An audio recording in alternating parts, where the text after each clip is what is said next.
thank you for joining us here today. I'm Fabiana Bacchini, Executive Director of the Canadian Premature Babies Foundation, or CPBF. We are a charitable organization, and our mission is to empower families of premature babies through support and education.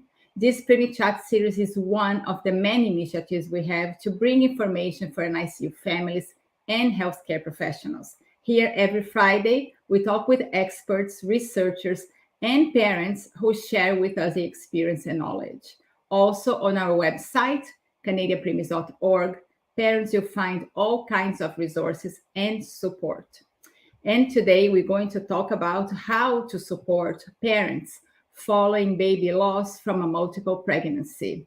In this session, Dr. Embleton will talk about the Neonatal Butterfly Project, an initiative to address the loss of a twin from a multiple pregnancy, including a course for healthcare professionals on how to support parents in antenatal and postnatal care.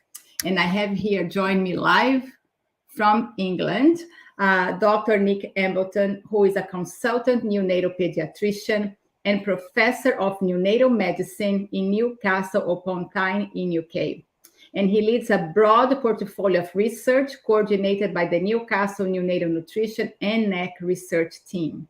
He also leads a series of qualitative studies exploring the experience of parents who have suffered baby loss and the staff who care for them, recently completing a project with staff and parents where one of a twin pair dies. And this is what we're going to be talking about today. Dr. Embleton, thank you so much for joining us here today. I'm so grateful that you accept our invitation to share this incredible work you've been doing there. Thanks very much. Thank you for inviting me, and it's lovely to have the opportunity to speak to so many of you today. Thank you. So I know you have a presentation to share with us, and for all of you watching us live, please do send your questions, your comments, and your insights, and we'll address them at the end of his presentation. Dr. Embleton, the floor is yours. Thanks very much, Fabiana, and thank you very much to everybody for dialing in. My name is Nick Embleton. As Fabiana said, I've been an attending neonatologist for the last 20 years. And I'm going to be speaking to you about what we call the Butterfly Project, caring for parents after a twin loss. The QR code there will take you to the Future Learn website where you can access our course, but Fabiana will provide you with that link again later in the conversation today. So I've worked in a large NICU as a consultant or an attending for the last 20 years. I've worked in neonatology for 30 years. I have a very broad research program that is primarily focused on neonatal nutrition. But over the last 15 years or so, I've been fortunate enough to work with a team of healthcare professionals and social scientists doing qualitative research. And we've conducted a series of quite in-depth studies with parents and staff. And initially, we focused on baby loss in general. But out of those initial studies, we came to focus on multiple pregnancies where one or more of those babies died. And most of these were twins, but they could have been triplets. And when we talk about co-twin baby loss, we're referring to women who've suffered a miscarriage or a stillbirth or a neonatal death.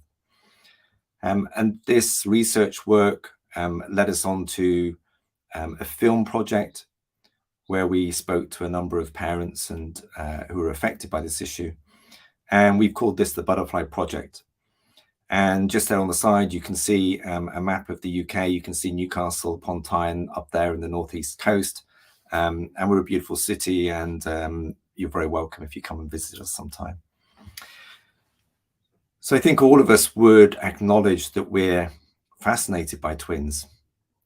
Here are some well-known media celebrities who are twins or have had twins.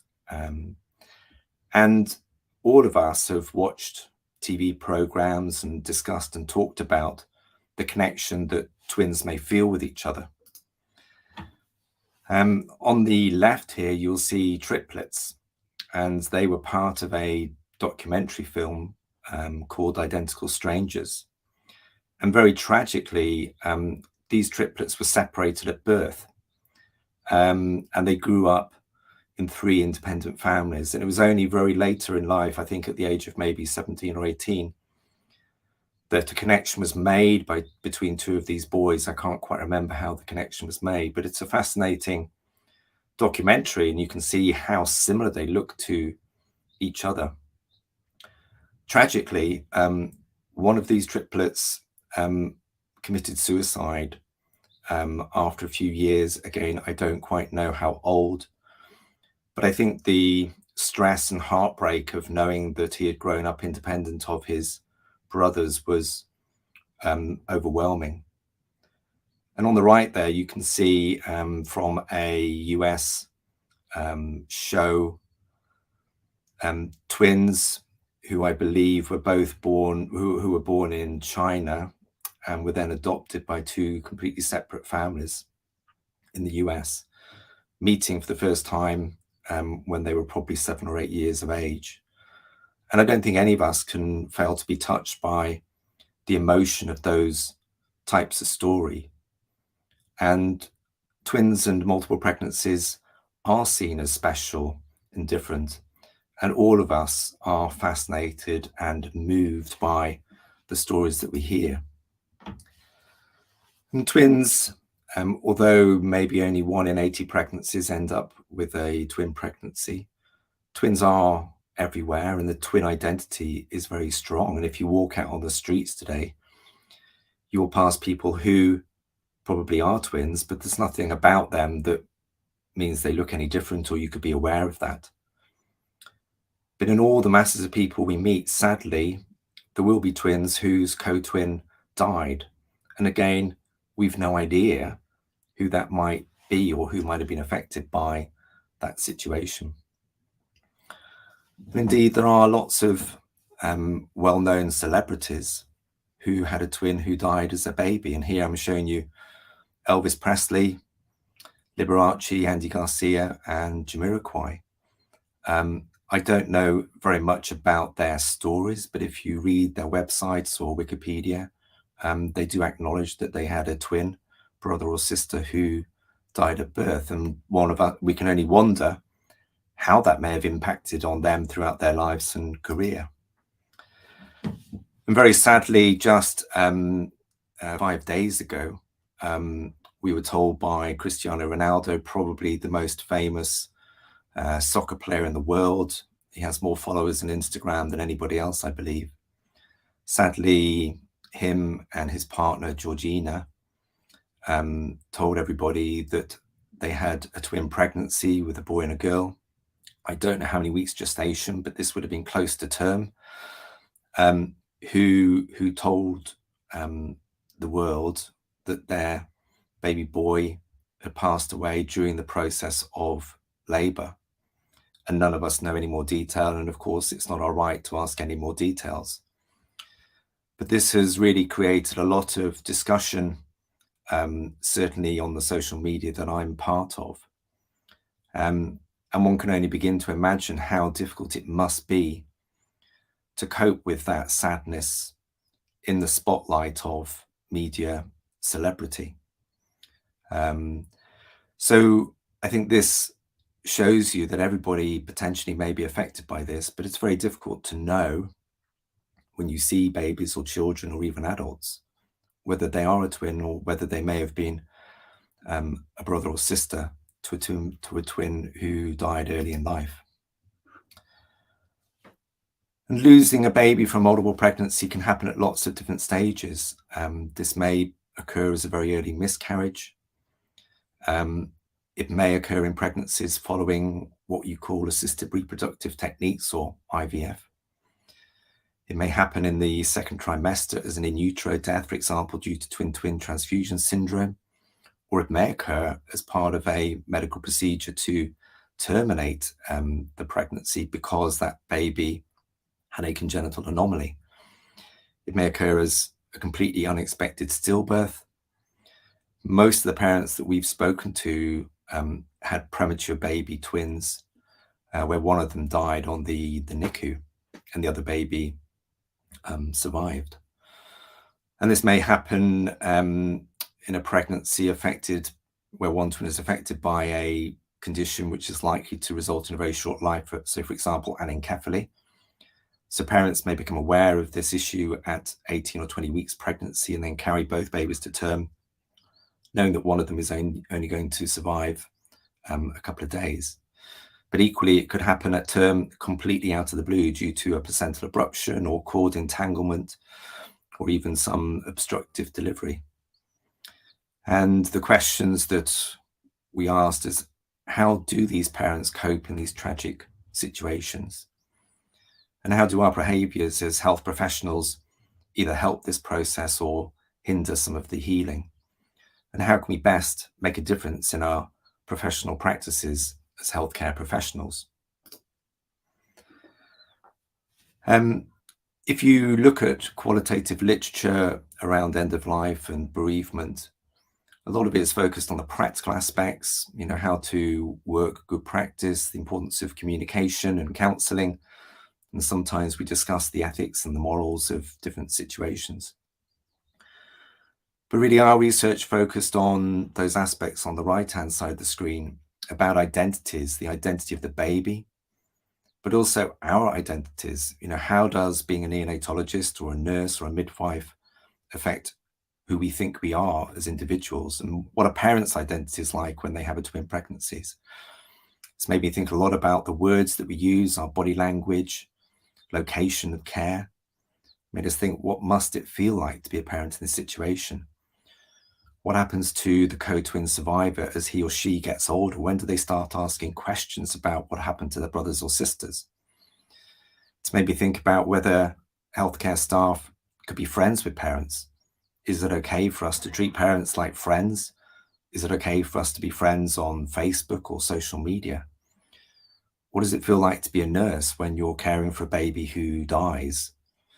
And how do all of us hold the hand of a grieving parent whilst they weep over their loss? And then perhaps we go for lunch or we have coffee or we go home and we almost pretend that this didn't happen.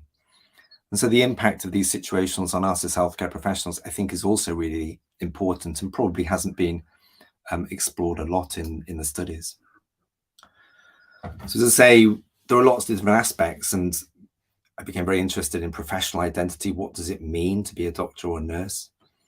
My personal identity, does my job define or change me as a person? As a professional, is it okay to feel really sad about situations? Is it okay to cry? I don't know how many of you would feel comfortable if, as a senior male physician, I started crying in front of parents on a ward round. But equally, is it okay not to feel upset? And when we deal with such challenging situations, that we could choose to be very upset about them every day, but clearly we all have a professional job to do. And some days, I will admit, I don't feel upset, even when the situation might be tragic. And what do my family think about the job that I do? I've got kids, and they've often asked when they were younger and they see me rushing out to the NICU, they often ask me, is the baby okay? Did the baby survive? And in all of this, one of the things that I learned is encapsulated in this little phrase here. It's the little things that count. And what I've learned is parents don't expect us to be miracle workers or psychologists or religious leaders, but they do expect that we act with genuine empathy. And they also learned that relatively small behaviors or actions have impacts on these families for the rest of their life, both in a positive and negative way.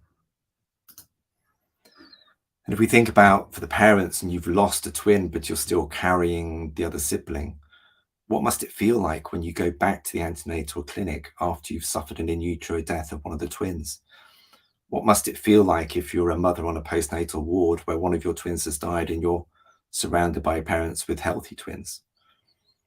What does it feel like when you had two babies in one of the rooms on the NICU and one of the babies died and another baby is admitted into the cot space that he was in?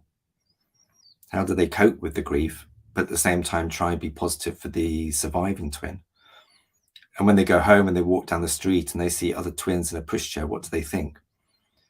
And every birthday and every significant anniversary, the first day at school for the surviving twin, when they get married, when they have all their achievements, every time that this happens, it makes parents think about what would the other twin have been like if they'd survived and grown older.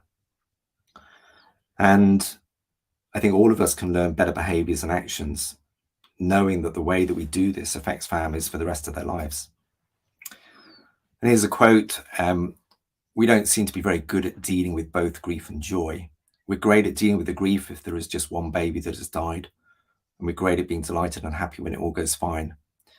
But we're not managing the two together very well. And we've published our research. We conducted a thematic analysis. We came up with lots of themes, but we focused down on these 8 key themes just as something workable for clinicians and nurses on a neonatal unit. And here are the 8 key themes, and you can read more about them in our papers.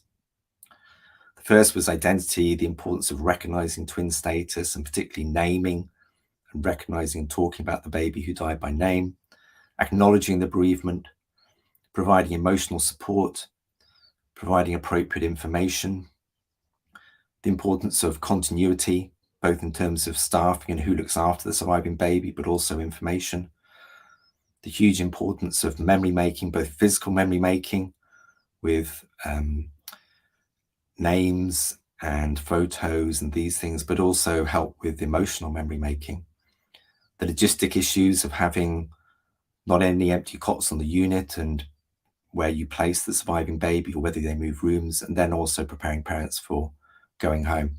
And so there are many more themes, but we tried to focus on those where we felt that we could make some practical differences.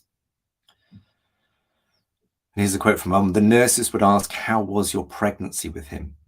They forget about him being a twin and everything like that." And the dad chipped in, "They forget about him being a twin. It's not just that they forget.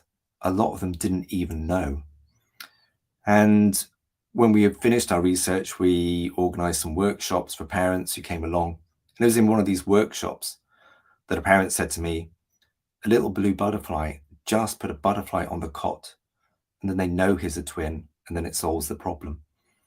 And as the mum said this, a light bulb went on, and within a week we had been back on the unit. We had somebody draw a butterfly, a purple butterfly like this. We used a purple one so that it wasn't either blue or pink. And we just printed these out onto paper and laminated them until we got a printer to make these up. And this has made, I think, a huge difference to awareness and given a way in for people to speak about this with parents on the unit. And I say, here's one of our original ones where we just cut it out and laminated it. And we offer parents the opportunity to write the name of the baby who died on the butterfly cot card.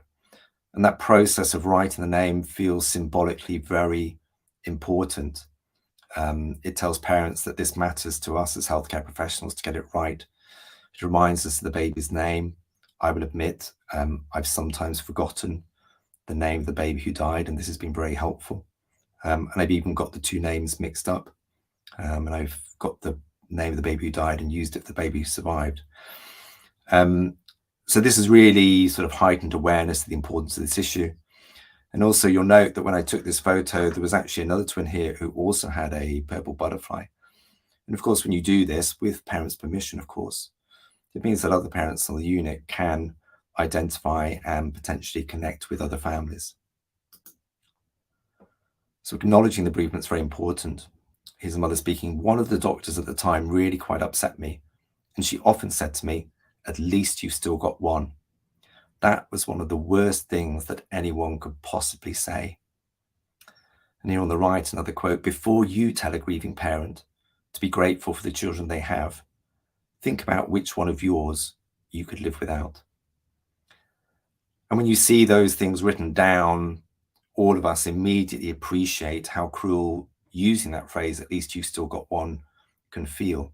Of course, nobody is saying it in an intention to be cruel. But often people are trying to focus on the positives because they themselves feel uncomfortable about talking about loss and baby death. So to say, if there's one thing that you take away from the talk today, never say, "At least you've still got one." Providing emotional support is very important. Here's a mum referring to the funeral of one of her twins, it was just a bit matter of fact, i.e. normal to people. And that's just recognizing that as bereavement counselors and experienced professionals who may have dealt with this many, many times, we should never underestimate how phenomenally important this is to parents. One of the nurses that was least thoughtful kept calling him, the surviving baby, by his brother's name. So to say, writing the name on the cot card really helps us all remember. And parents will keep these cot cards forever. We offer them to parents, we give them the choice. I've only ever had one set of parents who declined it. This was a mum with triplets, where one of the triplets had passed away quite early on, I think at about 18 weeks. And in her head, she'd already decided she was going to consider those surviving babies as twins. And of course, that's what she wanted, and that's what we respected. But in every other situation, the parents have used these cards and found them very helpful. Continuity is very important. Parents really form strong bonds with some of the nurses on the unit. They like it when they have the same nurse, and they actually place a lot of trust in the healthcare staff that they like. But also conversely, they can find it very difficult when they have a new nurse, feeling that they have to keep on explaining it again. Now, parents find it very painful to retell their story. Rightly, they want to talk about it in their own time, but they do expect us as healthcare professionals to know the details and the medical history. All of us should know what is the medical history of the twin who didn't survive. At what stage of pregnancy did it happen? Did it happen as a newborn baby on a NICU? We should know these details. But that also means we should give parents an opportunity to speak about it if they want. So learn the names, offer to talk about it if they want, and give parents a sense of continuity. And if I formed a strong bond with parents in these situations, and I might be, for example, going on leave, I will tell them that I'm going to be away for the next week, and I will give them the name of the attending and all the senior nurses who will be away if I'm not there. Memory making is a huge topic, and one that we can only really just touch on here. As all of you who work on a neonatal unit will recognize, this is a very important part of the grieving parent process. Parents really do like these footprints and handprints that you take. Some parents felt even several weeks or months later that they can't look at them, but they're pleased that they exist. And again, parents think of the positive memories that they can hold, and they really regret the opportunities that they might have missed if we aren't careful enough to give them opportunities to cuddle their babies. Called occupancy, there's nothing that we can really do about the fact that all of us work in very busy units and busy postnatal wards. But this still can be very difficult for parents to cope with in this situation. Parents do accept that on a neonatal unit, another baby is going to come into that cot space. Our job, therefore, is to tell parents that very sadly and inevitably that will happen, and ask parents what we can do to help. One or two parents have asked to move to a different room, but more often than not, what we find now is that the parents will choose or ask that we move the baby who is surviving into the cot space where the dead twin had been, in a way somehow to protect that space for a bit longer. So again, every parent is different, but we won't know what they want if we don't ask them. Preparing parents for going home, again, this is a massive issue. We all think that going home is seen as this wonderful stage, but many parents find this really hard, and a lot of them feel it should get better, but often it gets a bit worse. And there are these wonderful books, thelostbooks.com, written by Kate Polly, who's a mum in South Africa, whose babies, Sam and Finn, Sam passed away, and she's written these lovely books that you can get from this website, and they're great for siblings to explain the process. So there are lots of themes we can all do better. We need to realize that all of us have a long-term impact on parents' experience, and more than 20 years later, parents remember exactly how we made them feel. small things can make a big difference. And this project is much more than simply putting a butterfly cot card. It's about getting us more aware of the context. And importantly, very important, as I say, to recognize our own well-being. All of us have got limits. All of us need to learn to ask for help. All of you will recognize that strong informal networks exist on the NICUs. But really, we should be thinking about staff who are perhaps more on the edge of the informal networks and looking and thinking about how we can support them better. So here are the 8 themes. As I say, you can access all of these on our websites and in our papers. And we produce some guidelines that we've now translated into, I think, maybe 15 different languages, and mainly sort of European languages, but we have Japanese and Russian. And over the last few years, I've worked closely with Millie, whose twin baby Sky was born with anencephaly and died on the first day of life. And she set up this charity, Sky High Foundation. And working with her, we provide butterfly cot cards and information leaflets and butterfly blankets to neonatal units. And in doing all the research, I was struck by the power of actually hearing parents speak directly. We got some money, we made a film, we took over 60 hours of footage, and we've then turned that into a free-to-access website. And this is neonatalbutterflyproject.org. And you'll see here we have video clips of these important themes with parents talking about them, and also showing you access to our guidelines. And so there are a number of guidelines and resources that you can access and download for free. And here are some of the siblings. And as I say, for many of them, the butterfly concept worked really well. They made beautiful artwork out of them. We've made little kuskis that the babies on the unit can have. Parents have had butterfly tattoos made. They've taken them to butterfly emporiums or whatever they're called. And we also made little butterfly badges here. And this is a surviving twin, and she wears the butterfly of her sister, her twin sister, on her school bag when she goes to work. And of course, I'm indebted to all the parents who felt able to share their experiences with us. It's been a hugely emotional piece of work for all of us involved. And certainly, as a sort of hardened, experienced neonatologist, I would say that this project has really changed how I think about my job and how I think about myself as a person, and how and why I do the job that I do. And we've then turned our resources now into this online course that you can access on this platform called FutureLearn. And so this is a CNE accredited online course of 4 hours of learning, 2 hours a week over 2 weeks, but you can do it more quickly. It's completely free to access if you want, but if you want an accredited certificate for continuing education, you have to pay a small upgrade course. And this has been endorsed by more than 20 advocacy and professional organizations from around Europe and North America and South America. And it's accredited in the UK, and I think this will be recognized in Canada and North America by the Royal Colleges of Nursing and the Royal Colleges of Pediatrics and Child Health. And when you go to the course, this is what it looks like. It's broken down into a series of steps.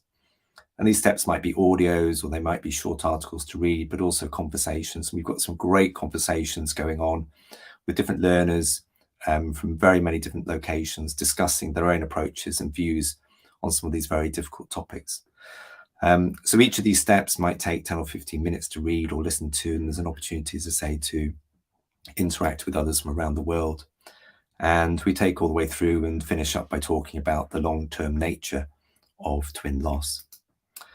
And we've had some amazing feedback. I'm not going to go through it all, but I have been genuinely overwhelmed by the positive feedback that we've had, primarily from health professionals, nurses and doctors, but also family physicians, midwives, health visitors who visit these babies in the community. And so it's been going really well. It's been running for 3 or 4 months now. And this is just a kind of map of the locations of people who have been using the course.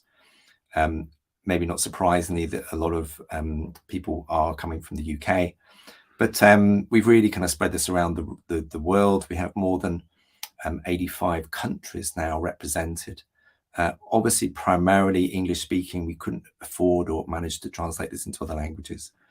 But places such as, Ukraine and Russia and China and Taiwan And it's been amazing to think that we can take everything that we've learned from doing our research and our practice over, as I say, the last 15, 20 years and turn it into something really useful. So for those of you who want to learn more and listen to more of the parents speaking, go to the website, but also perhaps register. And if you want, register for free. We're not interested in making any money out of this. Register for free, as I say, you can get that by scanning the QR code or clicking on the links that Fabiana has put in the chat box there on the screen today. So I'm going to finish up there. Thank you very much for your attention. Great to have an opportunity to talk about this. So feel free to pin your questions in. And as I say, you can contact us through the website if you want to, or you can just simply register. So thanks very much indeed. Dr. Embleton, thank you so much for the incredible work you've been doing. It's very impressive how quick the course reached so many countries around the world. So I wanted to unpack a little bit about the course. So how did you come up with the idea of the course, and how did you put together the whole curriculum of this course? Yeah, thank you. What I realized was that, when we first started doing this work, we, like most physicians, you write it up and you publish it in academic journals, which only, are only read by a small number of people. And so most nurses, for example, won't read the medical journals that we publish in. No parents will ever read those journals. And I wanted the work to be useful. So that was why we started off writing guidelines that could be downloaded. And then, I started doing talks about it. But one, I get bored of listening to myself, but also my voice and my slides can never really represent what it feels like to be a parent. And I wanted people to hear parents speaking directly. So that's why we made the films and we created the Butterfly website with the film clips there. And that was accessed quite regularly. But people would tend to do what they do with most social media, is you dip in, you read a little bit of something and you move on to something else. And so although people were looking at all these videos, they weren't approaching it in any sort of systematic manner. And so I wanted to create a course that would take people through from the beginning all the way through as far as we could get, within a 4-hour thing, and explain to people starting off, how a twin's formed and what are the different types of twin pregnancies and what are the different complications that can arise and when, and getting people to really sort of understand. So the course is designed to be interactive. It doesn't, the articles that you read, you can read in 3 or 4 minutes. The videos are only 3 or 4 minutes. So this is supposed to be engaging. And as I say, there are conversations that happen with every step. And I really enjoyed listening to people from other settings, understanding the cultural aspects, because the butterfly symbol works great in westernized Judeo-Christian cultures, but it doesn't work in Muslim cultures where they wouldn't use an animal or a being to represent God in any way. So I know a couple of units in the Middle East use a purple butterfly, a purple heart instead of the butterfly symbol. So I learn a lot by listening to other people's comments, other people's insights. And so, the course was designed to help healthcare professionals. All of us have to complete continuing professional education. Sometimes this is difficult to access. And here's something that you can do in your own time, in your own house. You've not got to pay $200 for an air flight. You've not got to pay for conference registration. I think, honestly, if you pay the upgrade, it's maybe $40 or something. We don't make any money out of this. A small cut of that goes to the charity to make more butterfly cock cards. But it has, I think, been successful because it draws people in, engage in it, and then you can learn systematically. And we've also had parents do it as well. So I know that some of the people who've been learning here have been parents and even grandparents who themselves want to understand perhaps how to better support the mothers in these situations.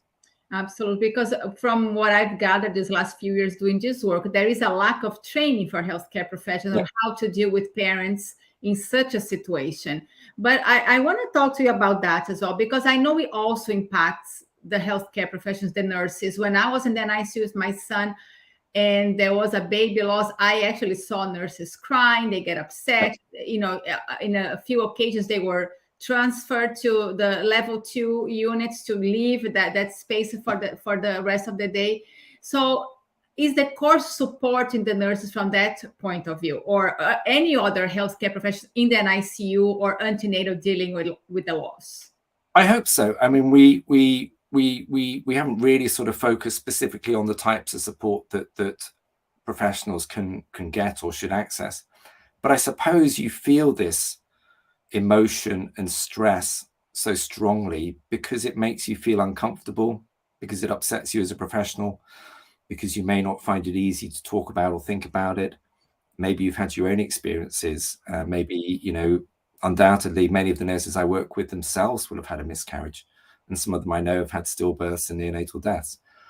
And this is a very sort of uncomfortable situation for people to be in. Some people don't like talking about it. They don't like using these words and terms.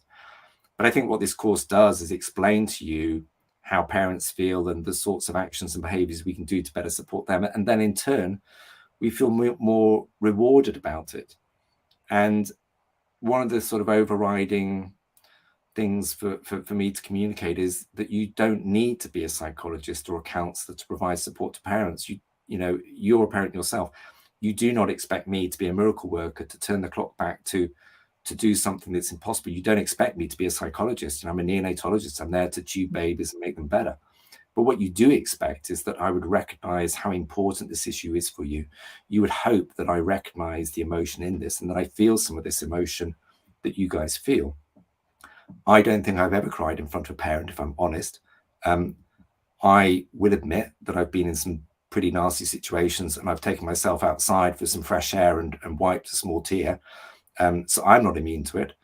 But my personality type is that I think I'm reasonably emotionally robust, and that's why I'm an neonatologist. I think it would be very difficult for a physician if I didn't have that robustness. But that doesn't apply to lots of my nurses. Lots of my nurses are much more sensitive than I am.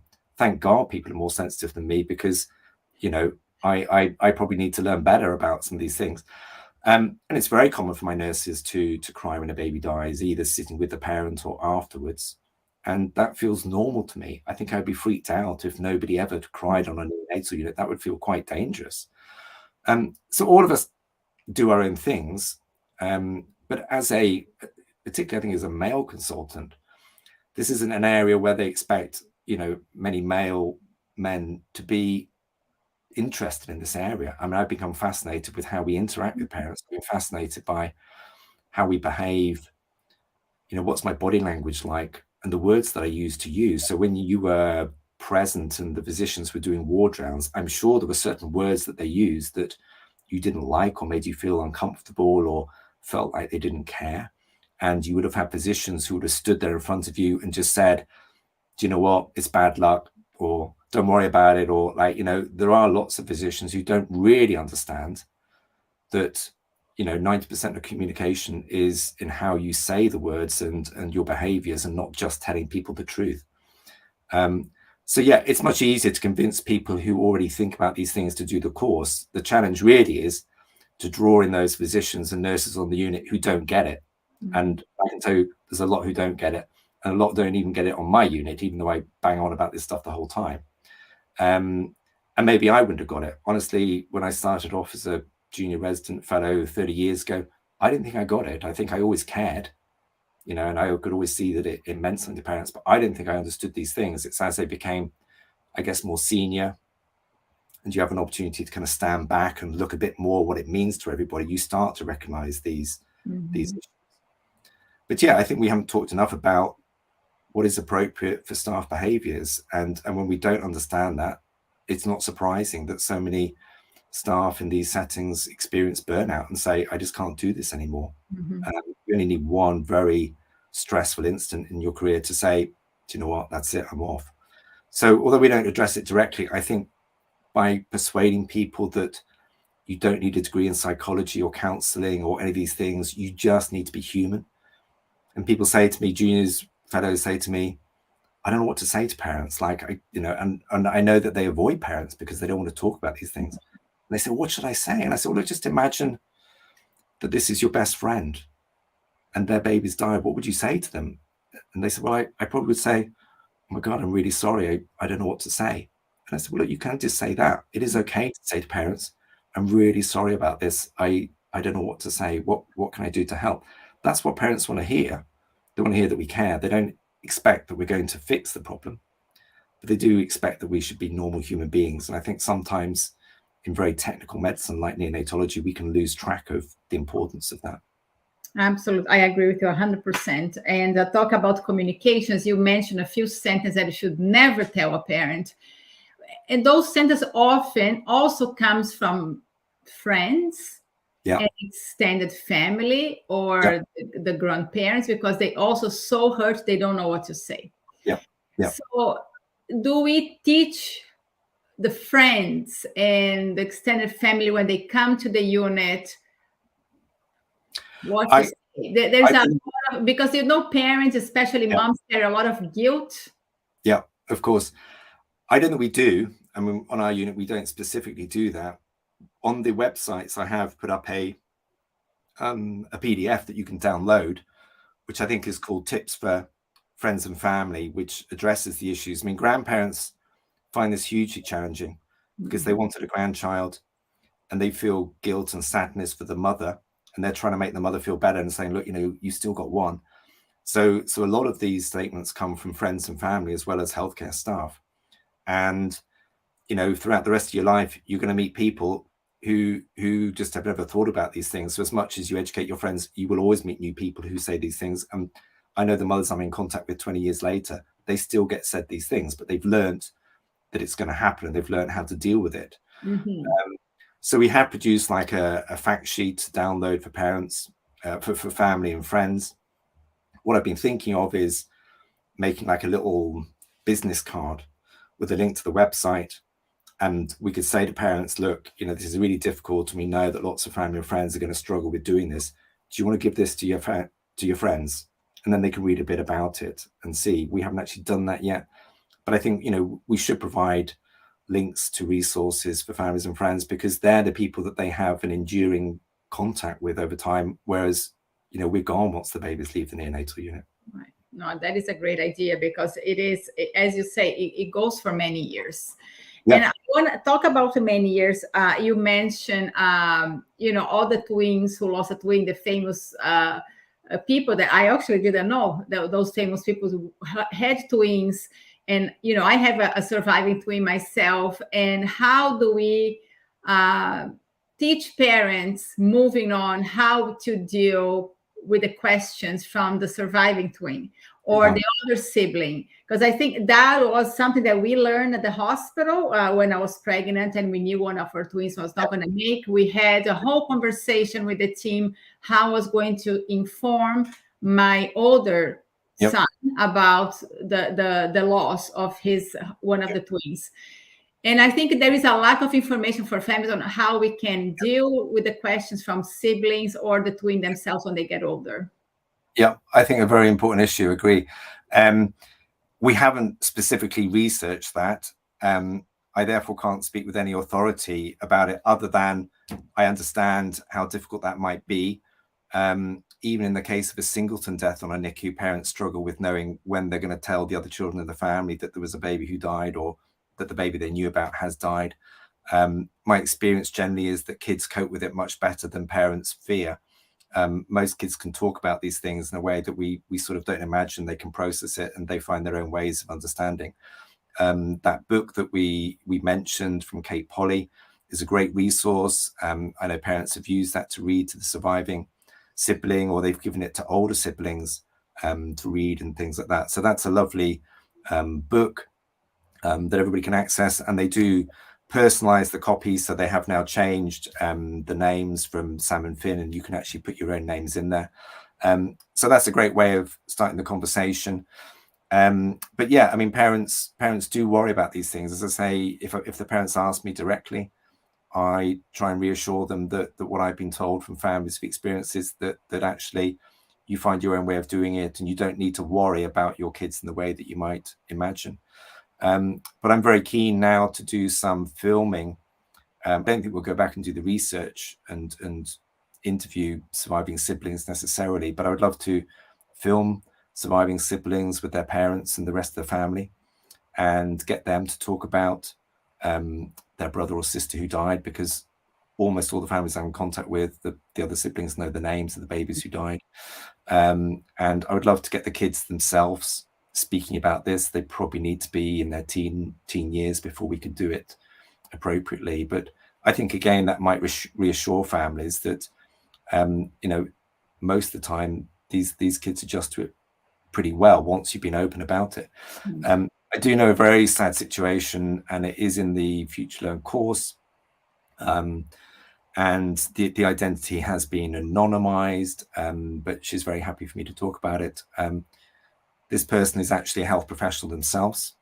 They have not got any children themselves, but she was a twin, and her twin sister died about 40 years ago. And it was a delivery where it was undiagnosed twins. And so she was born, they gave this intermetron, the uterus closed, and then they realized there was a second twin stuck in there, and the twin was born dead. And her mother was encouraged not to talk about it, not to name the baby. I don't think she had a grave. And it was just not talked about. But this woman knew something was a bit different. She recognized that every birthday, that what she expected to have around her was happy parents. There was this sense of sadness. And she overheard a comment to a grandparent one year, I think when she was 14, and she deliberately asked her mum. And it was only then that she found out that she was a twin. Wow. And the twin hadn't been given a name. I don't think she knew where the baby was buried. I can't remember those details. And she herself has then given her sister a name and has wanted to talk about it. And as I say, very kindly wrote her story, which you can read in our course. So these, as I say, like there are so many different experiences and situations. As I say, like a kind of key message for everybody as a health profession is, don't suppose that the way that you might want to deal with this is how the parents want to deal with this. We're all very different. There isn't one set of emotions. There isn't one set of way of providing support. Some parents want to name and talk about it. Others need their own space and time. So we need to sort of offer parents what we can, but not force things upon them, and provide them with links to resources, because they may not be able to talk about this for several weeks, months, or even years. But that identity of living as a person who knew they had a twin, as you can see right back to the beginning of the talk where the twins survived, you can see how important that sense of twin identity is. And parents very much appreciate recognition of it. I mean, most parents said to us when they were pregnant with twins, I felt special. Like I told my mates that I was pregnant, and I said, oh, and I've got twins. And all my mates went, oh my God, like that's amazing. And then suddenly that identity is ripped away from you, and you're no longer a parent of twins in the way that other people see it. So yes, I think these long-term aspects are really interesting. As I say, when I get a bit of time, I would love to film some of these kids and make an extension to some of the filming we have on the websites. Absolutely. We have a comment here from Leah. So powerful to recognize how every family moves through grief differently. Absolutely. So Dr. Embleton, thank you so much for joining us here today, for all the work that you do. This course is incredible. I shared the link on our comments. It's a live link and anybody can access. I'm truly grateful, and I'm looking forward to hosting you again in the future. So thank you so much for joining today.